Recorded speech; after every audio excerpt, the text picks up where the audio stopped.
गीता के 5वें अध्याय का महत्व बताते हुए श्री भगवान जी कहते हैं, देवी, अब सब लोगों द्वारा सम्मानित 5वें अध्याय का महत्व संक्षेप से बतलाता हूँ। सावधान होकर सुनो। मंद्र देश में पुरुकुत्सपुर नामक एक नगर है, जिसमें पिंगल नामक एक ब्राह्मण रहता था।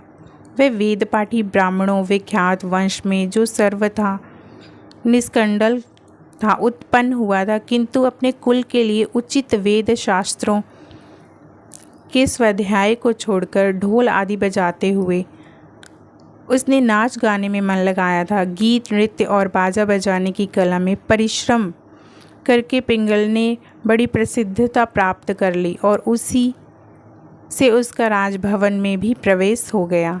अब वह राजा के साथ रहने लगा और पराई स्त्रियों को बुला बुलाकर उनका उपभोग करने लगा।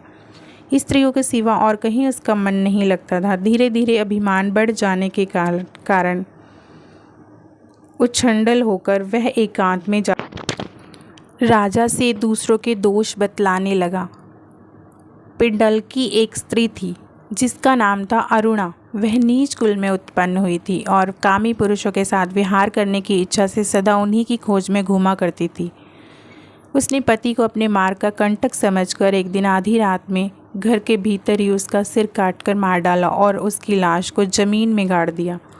इस प्रकार प्राणी से विमुक्त होने पर वह यमलोक में पहुंचा और भीषण नरकों का उपभोग कर निर्जन वन में गिद्ध हुआ।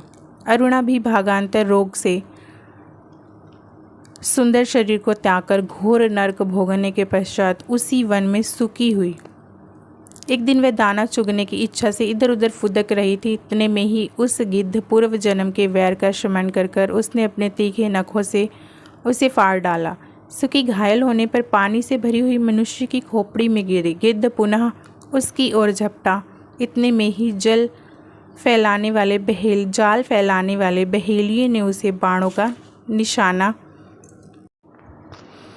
बनाया। उसकी पूर्व जन्म की पत्नी सुकी उस खोपड़ी के जल में डूबकर प्राण त्याग चुकी थी। फिर वह क्रूर पक्षी भी उसी में गिरकर डूब गया। तब यमराज दूत उन दोनों के यमराज लोक में ले गए और वहां अपने पूर्वकृत पाप को याद कर दोनों ही भयभीत हो रहे थे। तदंतर यमराज ने जब उनके घृणित कर्मों पर दृष्टिपात किया, तब उन्हें मालूम हुआ कि मृत्यु के समय आकाशमात खोपड़ी के जल में स्नान करने से इन दोनों का पाप नष्ट हो चुका है। तब उन्होंने उन दोनों को मनोवांछित लोक में जाने की आज्ञा दी। यह सुनकर अपने पाप को याद करते हुए वे दोनों बड़े विस्मय में पड़े और पास जाकर धर्मराज के चरणों में प्रणाम कर पूछने लगे, भगवान, हम दोनों ने पूर्व जन्म में अत्यंत घृणित पाप का संचय किया है, फिर हमें मनोवांछित लोकों में भेजने का क्या कारण है, बताइए। यमराज ने कहा, गंगा नदी के किनारे वट नामक एक उत्तम ब्रह्मज्ञानी रहते थे। वे एकांत सेवी, ममता रहित, शांत वीरति वाले और किसी से भी द्वेष न रखने वाले थे। प्रतिदिन गीता के 5वें अध्याय का जप करना उसका सदा नियम था। 5वें अध्याय को श्रवण कर लेने पर महापापी पुरुष भी सनातन ब्रह्मा ज्ञान प्राप्त कर लेता है। उसी पुण्य के प्रभाव से शुद्ध चित्त होकर उन्होंने अपने शरीर का परित्याग किया था।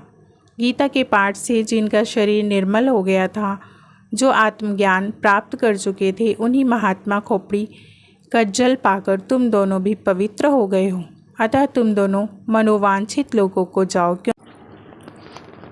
क्योंकि गीता के 5वें अध्याय के महत्व से तुम दोनों शुद्ध हो गए हो। श्री भगवान जी कहते हैं, सबके प्रति समान भाव रखने वाले धर्मराज के द्वारा इस प्रकार समझाए जाने पर वे दोनों बहुत प्रसन्न हुए और विमान पर बैठकर बैकुंठ धाम को चले गए।